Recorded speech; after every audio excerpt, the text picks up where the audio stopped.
Bienvenidos.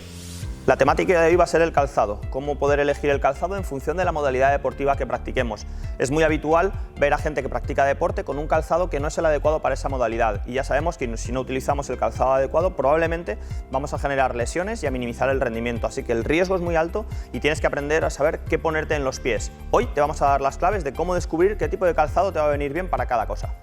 Como ya habéis escuchado en alguna ocasión, tenemos calzado para diferentes actividades, para running, para trail running, para cross training, para pista, para correr por campo, para correr por barro, para correr por arena, etcétera, etcétera. Y por lo tanto es de vital importancia que conozcamos cuáles son las características que tiene cada zapatilla, de manera que nada más con verlas ya podremos identificar a qué modalidad pertenece cada una de ellas. Hoy tenemos un muestrario de diferentes zapatillas y vamos a tratar de dar algunas pautas que tienen que ser importantes y que tenéis que conocer, porque si no estaremos utilizando un calzado poco adecuado para una modalidad en la que tratamos de disfrutar y conseguir salud y en cambio estaremos consiguiendo probablemente todo lo contrario y a largo plazo acaba dándonos problemas lesivos.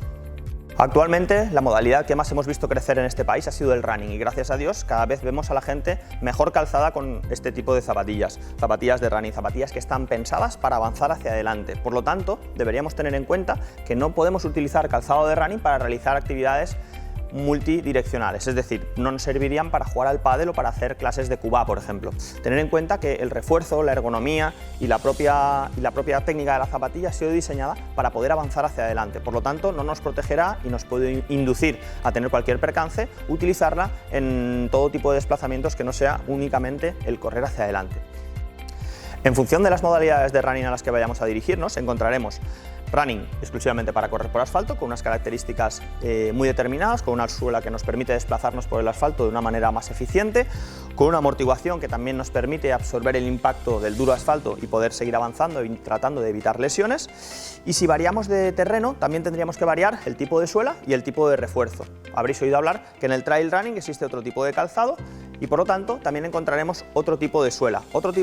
que junto con el upper, con la parte alta de la zapatilla, también tendrá una protección y una seguridad diferente, dado que cuando vamos a correr por la montaña los apoyos van a ser casi siempre inestables y por lo tanto la zapatilla me tiene que ayudar un poquito a estabilizar o a protegerme en ese tipo de casos, mientras que cuando corremos por asfalto siempre vamos a trabajar en un suelo estable, de forma continua y con un ciclo prácticamente igual. Por lo tanto, calzado de running y calzado de trail running lleva a presentar algunas características diferenciadoras, con lo cual no sería inteligente correr con zapatillas de trail por asfalto ni con zapatillas de asfalto por la montaña. Dentro del trail incluso vamos a diferenciar entre el tipo de suelo por el que corremos. No será lo mismo correr por un terreno duro, árido, con mucha piedra, que correr por un terreno con mucho barro. Por ejemplo, aquí tenemos un calzado que por el tipo de taqueado que tiene me permitiría correr y ser muy eficiente en carreras de hierba o carreras con mucho barro, donde el taco se clavaría, me permitiría traccionar y además son muy ligeras, son muy flexibles para que no acumule barro, no pese y pueda seguir corriendo. En cambio, cuando corremos por terrenos un poquito más duros y con mucha roca, siempre buscamos que la zapatilla tenga un poquito más de protección y que por lo tanto el pie vaya un poquito más seguro.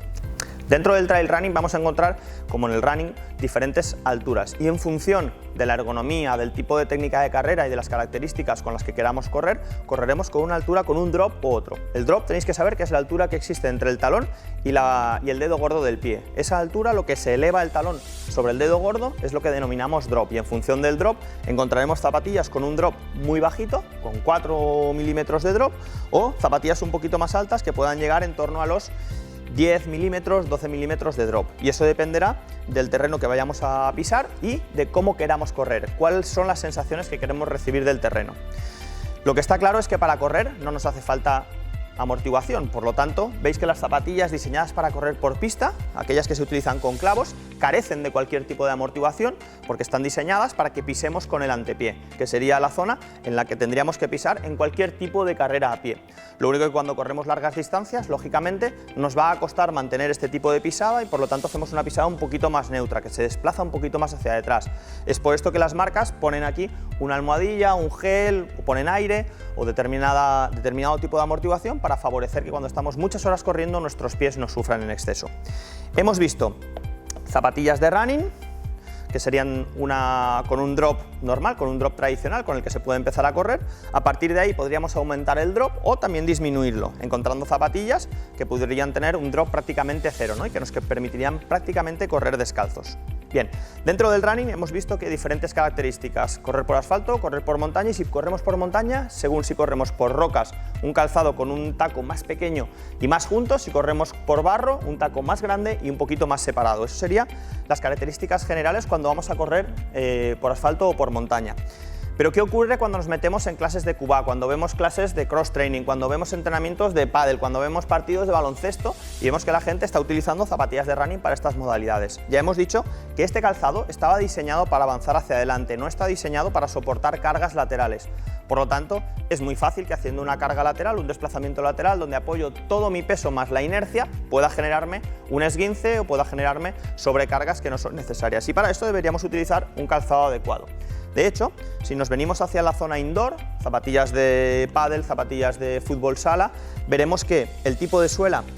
es diferente a lo que hemos visto en el running, porque evidentemente no se corren tantas distancias. El agarre vemos que también está determinado por el tipo de suela para que se haga un agarre un poquito más consistente, y están reforzadas generalmente de forma lateral para que cuando hacemos estos desplazamientos laterales, estos cambios de dirección, los pies tengan un poquito de protección y por lo tanto no suframos lesiones.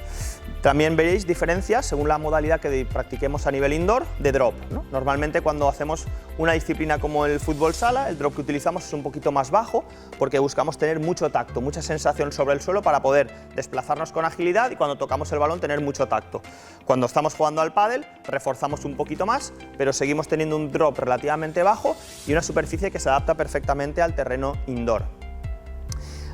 Cuando llegamos a la zona de entrenamiento cross-training, que se ha puesto muy de moda, ya sabéis que ahora hay cantidad de boxes en los gimnasios donde se realizan actividades parecidas a la halterofilia y ejercicios multifuncionales, también existe un calzado que se adapta perfectamente a estas características, ¿de acuerdo? Y que tiene un drop bastante bajito, son bastante estables en la zona del antepié para que tengamos un buen apoyo a la hora de mover cargas, y es un zapato que simplemente nos provee de la protección justa y necesaria para poder desarrollar una actividad con solvencia. Carecen prácticamente de amortiguación todas ellas porque no hay grandes impactos ni impactos repetitivos y por lo tanto no sería lógico que con un calzado de cross-training nos fuésemos a correr largas distancias de asfalto y por supuesto de montaña, ¿de acuerdo? Poco a poco iréis entendiendo cuál es la diferencia y qué es lo que va a ocurrir en nuestros pies en función del calzado que utilicemos. Pensar que nuestros pies son la base de contacto que tenemos con el suelo, por lo tanto lo que hay entre nuestros pies y el suelo es lo que va a marcar la diferencia entre lo que nuestro cuerpo perciba o reciba, tanto a nivel de impacto como a nivel propioceptivo. Y por último, quería nombraros una cuestión importante. Existe otro tipo de calzado, como este o como este de aquí, que es un calzado que denominamos sportwear. Es un tipo de calzado que está dedicado a la moda, para vestir con zapatillas, pero no para practicar deporte. Por lo tanto, tenemos que tener claro que hay un tipo de zapatillas que no por llamarse zapatillas están pensadas para hacer deporte y que por lo tanto si las utilizamos podemos generar sobrecargas y sufrir en vez de disfrutar la actividad que más nos gusta. Aquí habéis tenido una visión general de cuál es el tipo de calzado que podéis utilizar. En las tiendas especializadas seguro que os pueden asesorar, pero espero haberos ayudado un poquito a conocer qué tipo de zapatilla tenemos que buscar en función de la actividad a la que nos dediquemos. Y ya sabéis, al final necesitamos un zapatero casi más grande que el propio armario si nos gusta el deporte y practicamos multitud de actividades, pero estoy seguro de que con cada zapatilla podréis disfrutar al máximo y, como os he dicho antes, evitar lesiones y maximizar el rendimiento.